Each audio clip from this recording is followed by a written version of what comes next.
and if we have good times. I mean, who needs this? Local control. Put it under your State Department of Education or your local Board of Education. When I was in the legislature, the Democrats hated this thing.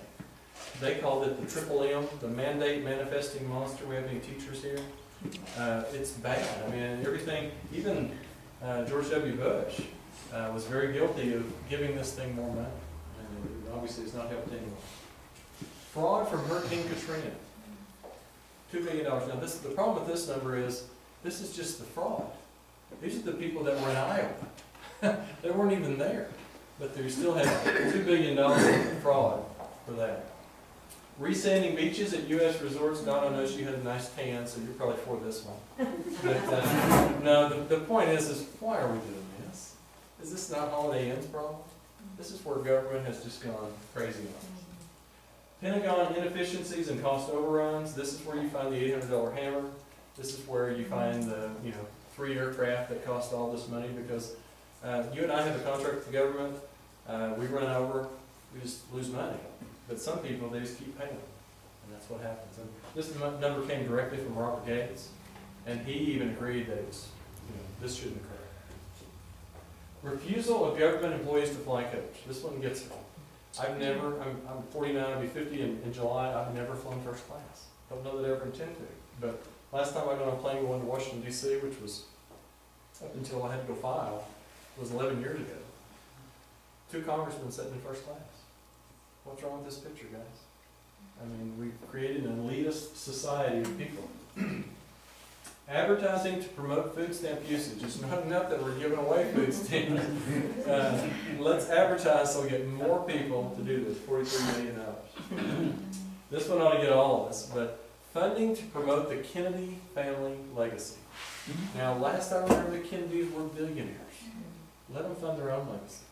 And how much did we do for the Mary Jo Kopechne, legacy? That was round numbers, probably nothing. So obviously, it's probably. This one ought to get us as well. Medicaid and incarceration cost of illegal aliens, $133 billion. And that is one differentiation between me and the other candidates. I am pretty tough on illegal immigration. We have 2 of our 6 that are running. One wants amnesty, and one wants, I'll let you figure out who they are, and one wants a path to citizenship for the people that are here now. My version of that is go home, come back right.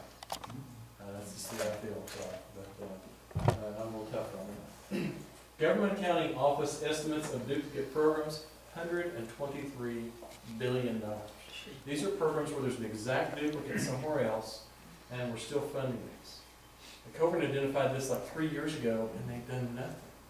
I mean, the government accounting office gave them the exact programs that they said need to be eliminated. What is wrong? They haven't eliminated in 3 years. And then this last number, you probably won't be able to see it, I'll read it to you. The government accounting office estimates that 22% of all federal programs fail to show any positive impact on the populations they serve. What do we have? I mean, this is government gone through. We were talking about this a minute ago, but what's happened, you had some state government programs. The federal government now has come in and created an exact duplicate program on top of that, like the Federal Office of Surface Mining over the Oklahoma Department of Mines, and they just don't get it. Who better to, just like the U.S. Department of Education, guys. Why do you have a federal department if the State Department was doing good without that? Why do we have to, we've gone to the situation where the federal government has become too powerful. Federal spending grew more than 10 times faster than your median income. Here's our income. Here's how fast the federal government spending has grown. I hadn't been to Washington in 11 years. When I went up there, last time I went when I was a legislator, I had to go up for some training or something, and there were places you didn't go to Washington, D.C.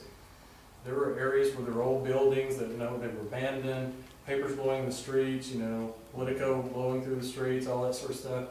I'm glad to report to you that all those buildings now have been refurbished and they're all full of government employees. Because every place I went is now totally refurbished. I mean, these were areas that you did not go to. And they're all full of government employees. Unemployment in Washington, D.C. is 2.2%. Anything less than 3% is considered full employment. But the rest of the nation, if you count people that have stopped looking for work, 12.5%. Despite what number Obama rolls out there. It's about 12.5% nationwide. So, This is welfare. I was our author of welfare reform, so I put this slide up here as well. We actually passed our welfare reform the year before the feds did, and they used it kind of as a pattern. They used ours in Wisconsin and Michigan's as the ones that they did the federal bill after. What happens if you go out and mow your yard and it's full of weeds, and you leave it for 2 weeks and you come back? You got more weeds. Just like federal government spending. If you go out and you cut something and you don't kill that program, what do you have 2 or 3 years later? It's grown back. We don't need to cut government spending. We need to kill federal programs. And that's the one thing, it's one of my proposals we'll talk about here in the end. But don't go up there and just cut across the border. Don't cut these increases that everybody's getting that we're all mad about. Go up there and end a program. And then it doesn't grow back. At the state level, we have a thing called sunset provisions, which I loved. And that was that every 5 years or every 10 years a program came up for reauthorization. So if we did nothing, it died. We need that on the federal. And that's one of my major proposals.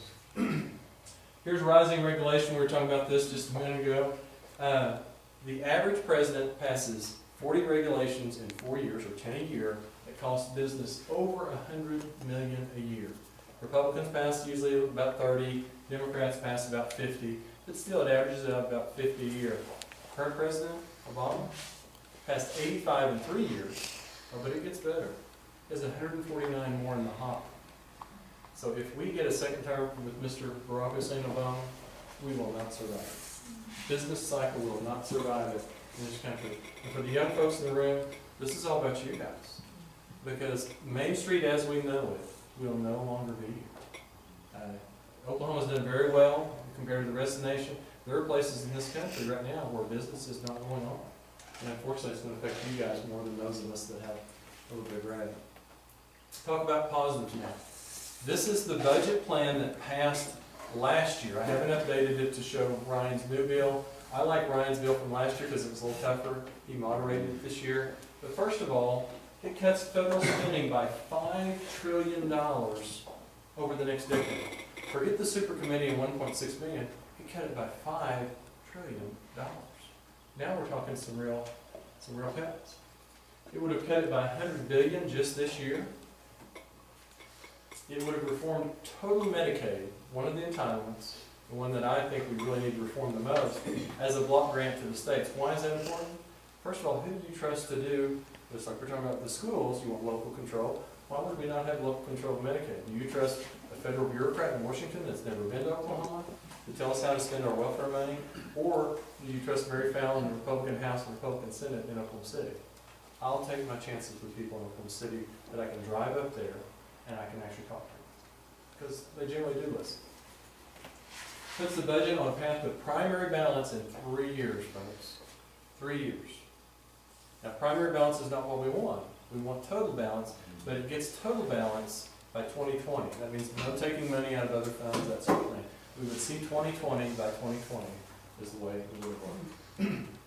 Brings government spending below 20% of our gross domestic product. Why is that important? Because most socialist nations' government spending, remember that Keynesian economics thing? Most government spending in socialist nations is 25% or more. Do you know what the United States was last year? 26.3. Yes, folks, we are a socialist nation. We have passed that threshold. Eliminates hundreds of duplicative type programs, which obviously need to be done. Reflects a true ban on congressional earmarks. Now, it doesn't say that we can't get something for our local people. It's just everything would have to be voted on individually. So if it meets the merits, it would be able to go into a bill. Obviously, the law support would go away. So we have the Montana Sheep Institute, we have the Maine Crab Institute, or some of these things that they put together on those things, the Congressional, the California Geoplasm Project, some of these things that, it's interesting when you sign up to run for office, they start sending you the congressional record, and at the bottom of the congressional record is government grant of the day. I've been getting those since September 15th and found any of them that were worthwhile. And I'm talking 6 months. I had not found any of those that I thought, really, we need to fund these? So anyway. No increase in the federal income tax rate. Now this is important. Obviously we know the Bush tax cuts are temporarily extended. I'll talk about the Laffer curve in just a minute.